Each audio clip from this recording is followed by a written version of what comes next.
More than half of Nigeria's estimated 200 million population is under the age of 30. According to United Nations, the median age of this country is just 18. With reference to our senators, ministers, and governors' average age, Nigeria's politics is majorly dominated by the older demography. The youth population was a whopping 63% of the voting population. Therefore, if all the youth come out together and pick a candidate, and they all come out en masse to vote that candidate, they will undoubtedly win the election.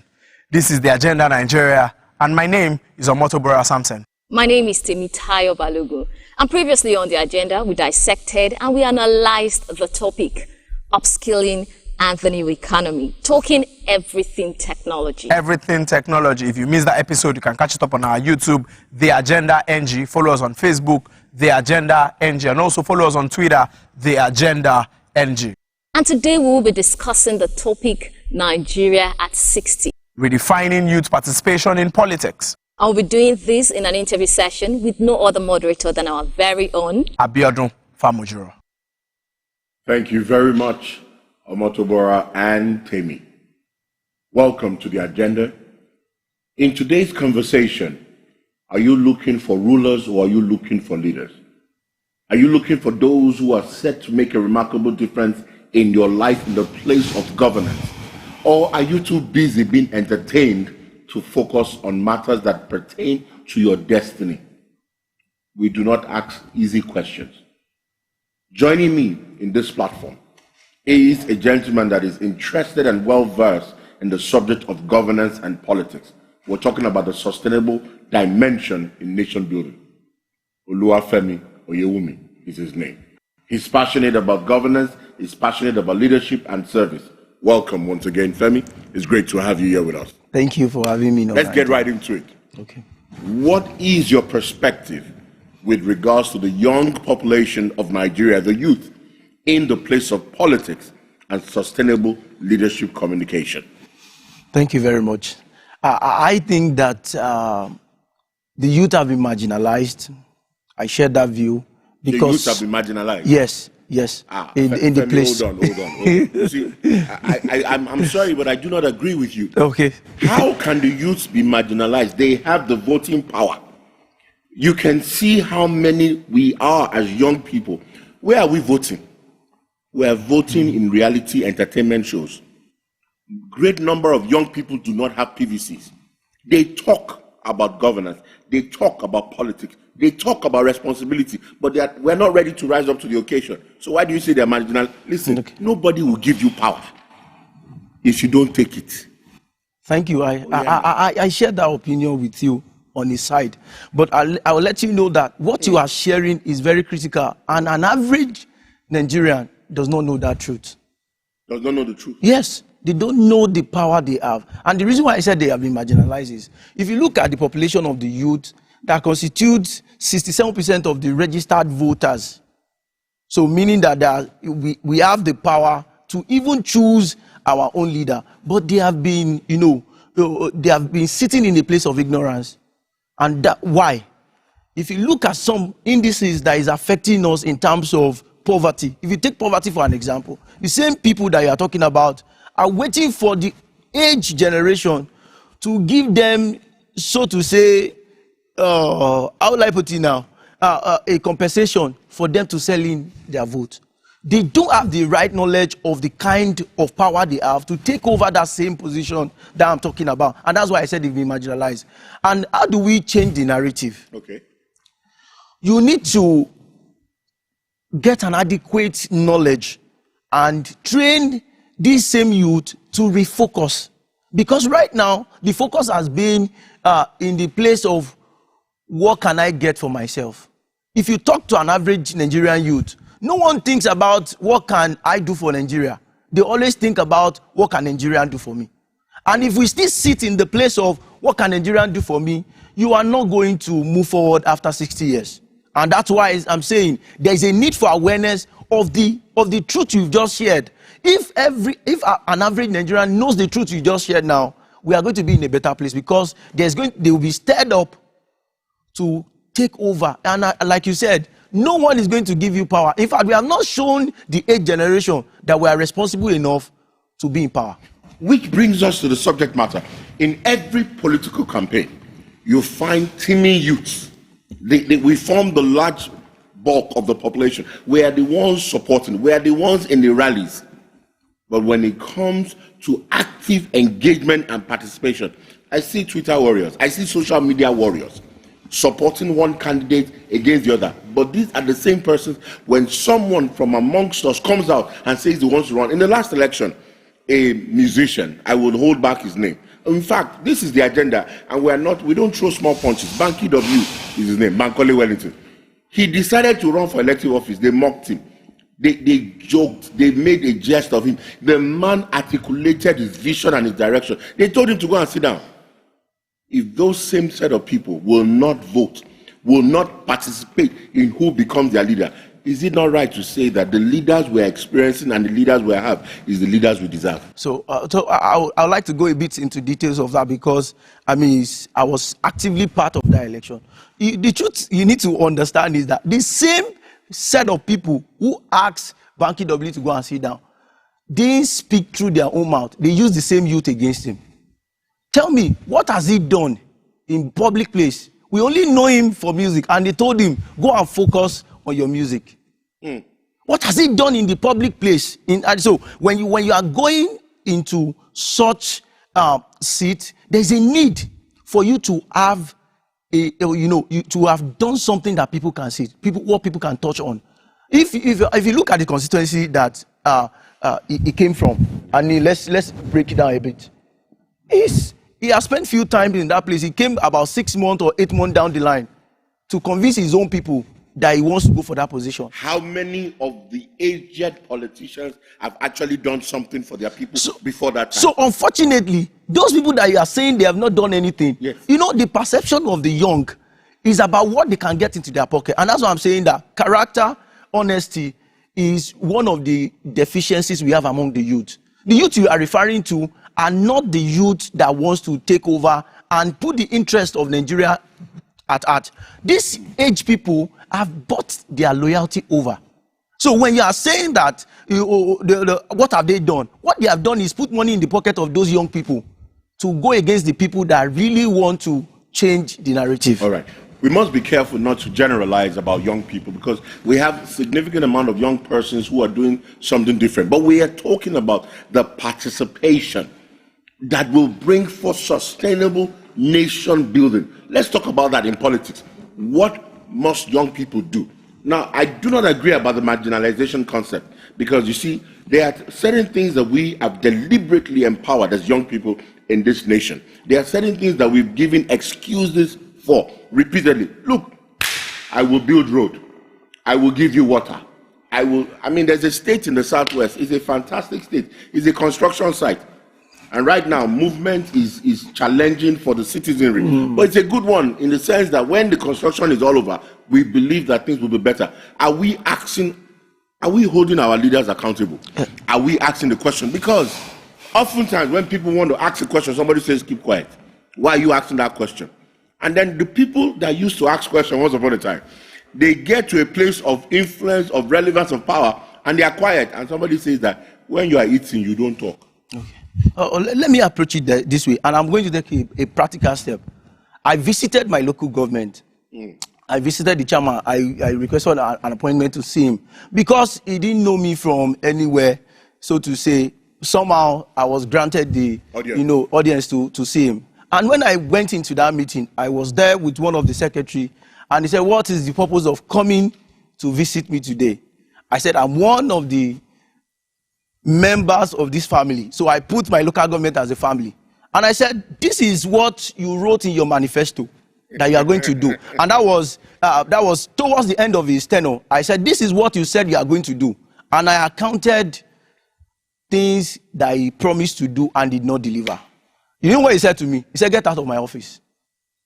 As I was on my way out of the office, because it's a very big office, as I was getting to the door, he asked the secretary to call me back. And wanted to find out who I am. And then start engaging me, some of the challenges he faced, why they could not deliver on that. Imagine that you have an average youth who is holding their, I'm not even saying going to federal level or national level. Stay in your community and find out and hold those people accountable. There is one initiative I've celebrated so much. We call it Tracker. I can say it on this. Tracker. Yes, Tracker. Yes. What Tracker is doing is going into each of the states and comparing what the government of that state is saying they are going to do, and showing the people what have they done. Do you know what that is going to do for us? The people who have been saddled with responsibility to deliver on this project, if they don't deliver on it, they pocket the money and bring it to campaign. They make the election expensive. That means that the entrance into governance becomes very difficult. But if you begin to hold them accountable and spend the right money into that project, then we are going to have a fair playing ground when we go into elections. Femi, I need to ask you a very interesting question. And this question has to do with we're still talking about youth participation in politics for sustainable nation building. We have a lot of persons in the place of governance in a nation like Nigeria that have no shame. They are not ashamed. A man is caught, goes to court, is convicted, and goes to jail. People make an issue that it was because there's a statement in our nation that everybody is a thief. It is the person that was caught that is the actual thief. So meaning it's a blanket statement that people make all the time, and people still tell young people, guy, when you get there, collect your share. This national cake you are sharing, we've been sharing national cake forever, and it seems that right now there is no cake. In fact, there's no flour. True. There's no flour. So there is a significant crisis. You find it in the place of unemployment. You find it in the place of intimidation by legal scenarios or law enforcement agencies. You find it, the youth are not advocating for the right things that will strengthen sustainable nation development. What should they do? Because listen, politics is about governance. The business of politics is too important to be left to politicians. I agree with you. Let me say something, because I need you to articulate this and give us solutions and your recommendations. In the United States of America, a great number of the persons in the National Assembly, let's use the National Assembly so everybody can understand, in the Senate and the House of Rep, they are professionals, businessmen, lawyers, and everything. In Nigeria, we're working, we're getting better. The young people are not aspiring to get into those law offices from even in the local government, even in the State House of Assemblies. So they're not, everybody wants to go for the high, hanging fruit. Why don't we start small? Why don't we start to say councillor?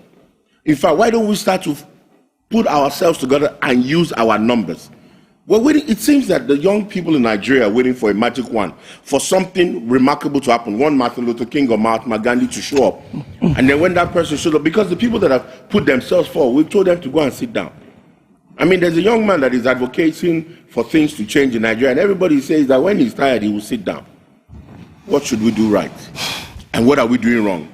And you know that we do not have time. The youth that we're talking about today, in 15 years' time, they will no longer be youth. Absolutely. In fact, globally, the age of youth is accelerated. So what should we do? First, I'm going to share part of the things I'm doing, which I think is working. I've spent about 5 years in preaching the same message of awareness of young people getting into governance. You need to start from home. You need to start from home? Yes, you need to start from home. See, character is very important. Wait, define home. Because you know that, let me tell you why I need you to define home. You were born in Lagos. You grew all your life in Lagos. But you are still not a citizen of Lagos State. And when certain things want to happen, I'm just using Lagos as an example. Yes, I'm with you. Tell you to go home. You lived all your life in Lagos. Why is, in a nation called Rwanda, they've removed tribes. Yeah.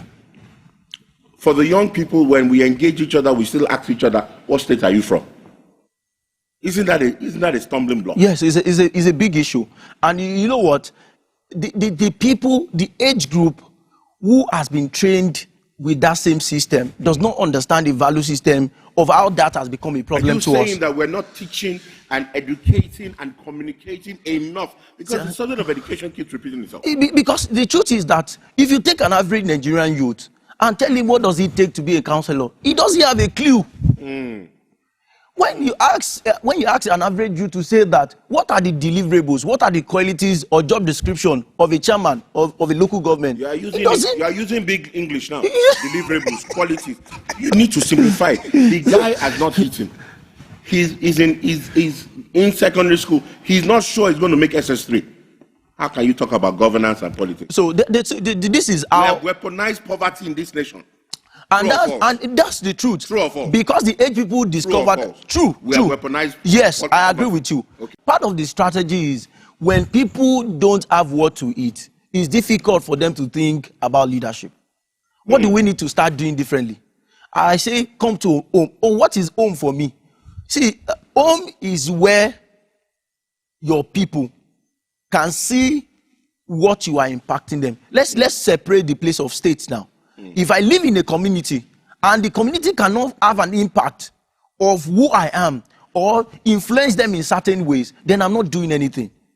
Leadership starts from that same community. They must be able to see the impact. If you want to have the touch of government, it should start from me as a leader. If I see myself as a leader in that community, meaning that I'm interested in that education system. So when there is no power in our community, I'm more interested to say that we are not going to sleep until the PSCN fix that. And when people begin to see that, I'm teaching other people to say, you can't sit back and allow these things to just work this way and see the abnormality going on. You need to do something. When we begin to do that, imagine, let me give you, we have 774 local governments. Correct.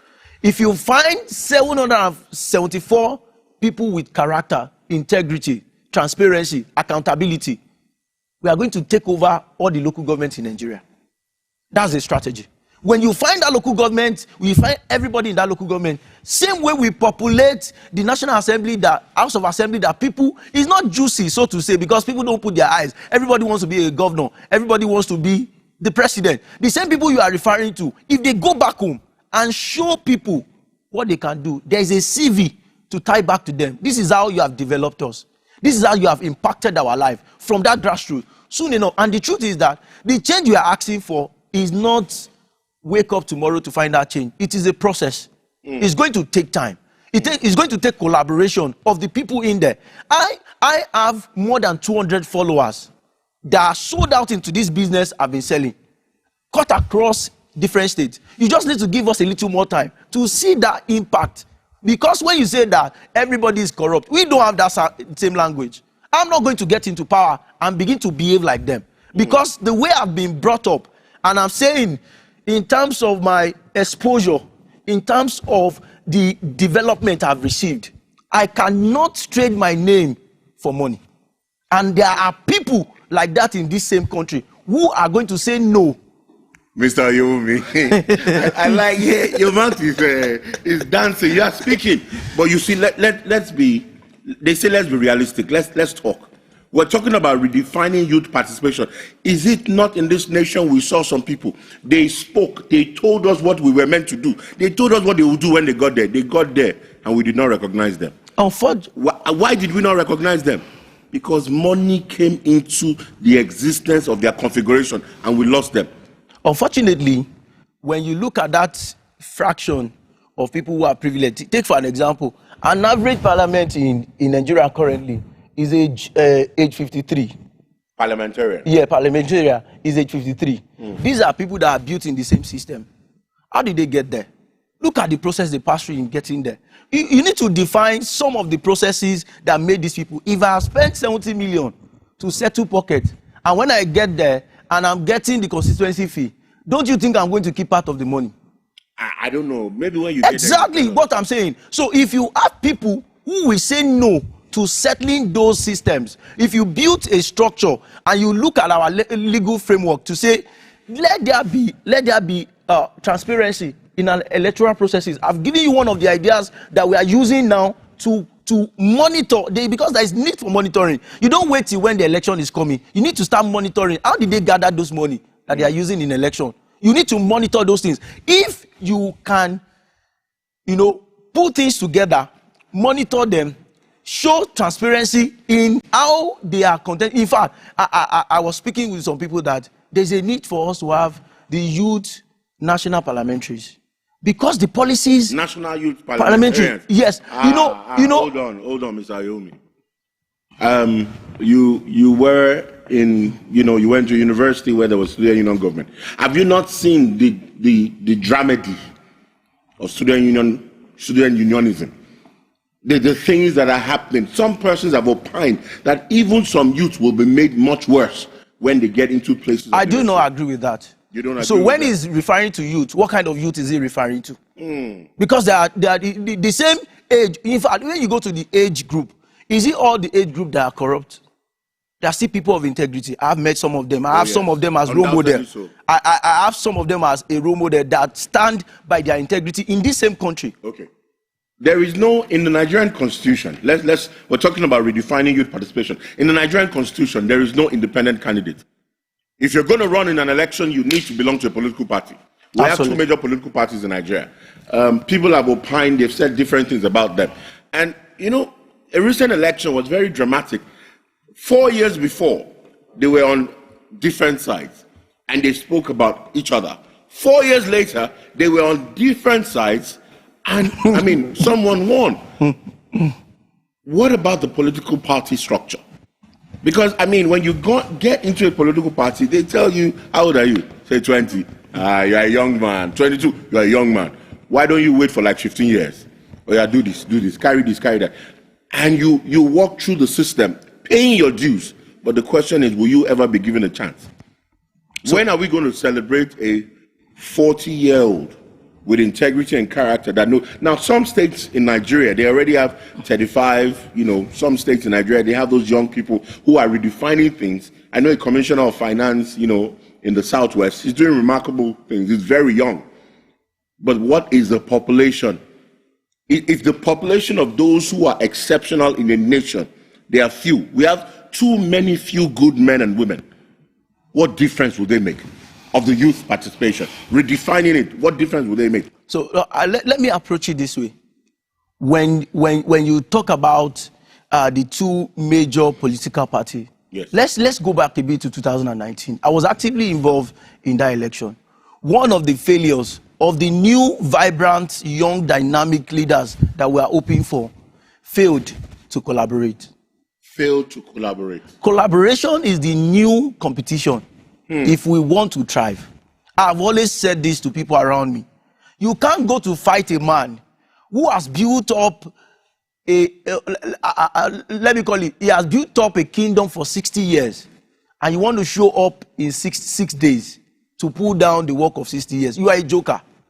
One of the things, if we have collaborated those different, you see, there's something about when you have different people from different spheres of life. It brings creativity, it brings diversity that can help us truly tackle those who are sitting in there. We don't need to go to those two major big parties for us to actually win them. We just need people who can come together with the same goal.